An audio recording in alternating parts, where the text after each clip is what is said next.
When we talk about motorcycles, our minds immediately jump to horsepower, torque, maybe top speed. But what about the unsung hero holding that entire package together? Today, we're giving the spotlight to what is arguably the most important part of any bike, its frame. I mean, really think about that for a second. What is actually keeping a screaming 200 horsepower engine, two wheels, and you from becoming a very high-speed yard sale? It's the frame.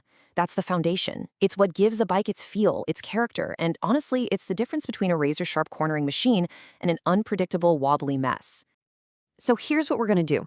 We're going to start with the absolute basics. What a frame even is.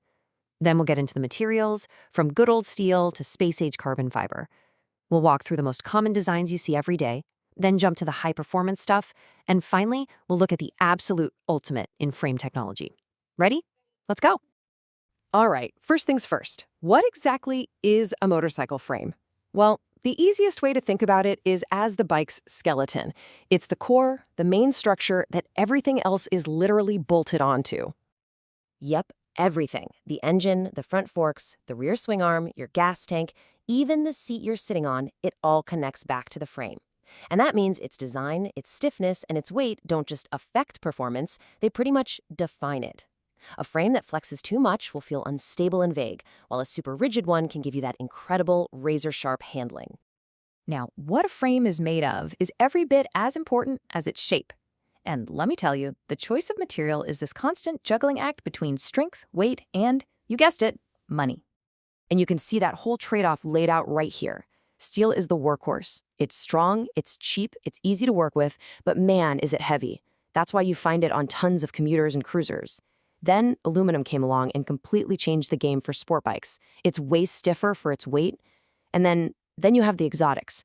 We're talking carbon fiber, titanium, materials that are unbelievably light and strong, but they cost so much that they're pretty much reserved for top-tier racing and hyperbikes.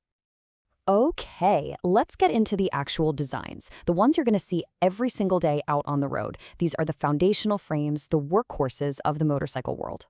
First up, we've got the backbone frame. This is about as simple as it gets. It's basically one strong tube that acts like a spine, and the engine just hangs off of it. The best part? It's incredibly cheap to make, which is perfect for small commuter bikes. The downside?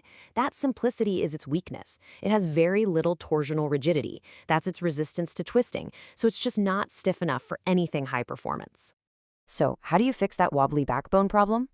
Well, you take a big step up to the cradle frame. The name says it all. Instead of just hanging the engine, this design adds tubes that run underneath it, literally cradling it, which gives it way more support. And you can see the evolution right here. The single cradle uses one tube running under the engine. It's definitely an improvement, but it can still feel a little sketchy under really hard braking. So the solution? The double cradle. By adding that second tube, you create a much stronger, more rigid loop around the engine. This one simple change makes a massive difference in handling, and that's why it's a classic on so many cruisers and standard bikes. But what happens when making it cheap isn't the goal? What happens when going as fast as humanly possible is all that matters? Well, the racetrack demanded a totally new approach, leading to frames designed for one thing and one thing only: maximum stiffness in the lightest package possible. And it all comes down to this one beautiful core engineering principle. See, all the major forces on a bike, from steering, from bumps, from the chain pulling, they all meet at two spots: the steering head up front and the swing arm pivot in the back. So what's the stiffest way to connect those 2 points? A straight line. That simple idea changed everything. The most famous application of this idea is the perimeter frame, also known as a twin spar. You've seen these. It's those two huge beams, usually aluminum, that wrap around the sides of the engine, creating that short, direct path we were just talking about. This design is incredibly stiff, and it has become the gold standard for pretty much every modern sport bike out there. But there's another way to get there. Enter the trellis frame. Instead of big, thick beams, this design uses a whole web of short, straight tubes welded together into a bunch of triangles. This lattice structure is insanely strong and super light, and it's become the signature look for brands like Ducati and KTM. So what you have here are two totally different philosophies trying to solve the same problem. The perimeter frame uses massive beams for ultimate stiffness, perfect for something like a Honda CBR. The trellis frame uses the geometric strength of triangles to create a lightweight and frankly beautiful structure you'll see on a KTM Duke. Both are wicked effective, just different ways to achieve peak performance. Okay, so if perimeter and trellis frames are high performance, where do you go from there? What is the absolute cutting edge? Well, that would be the monocoque frame, a wild concept borrowed straight from aerospace and Formula One racing. So get this, a monocoque frame basically turns the bike's body into its frame. Think of it like an exoskeleton. Instead of an internal skeleton that everything bolts onto, the outer shell is the structure. A lot of times, the airbox is actually integrated right into this single piece to save even more weight and add strength. It's wild.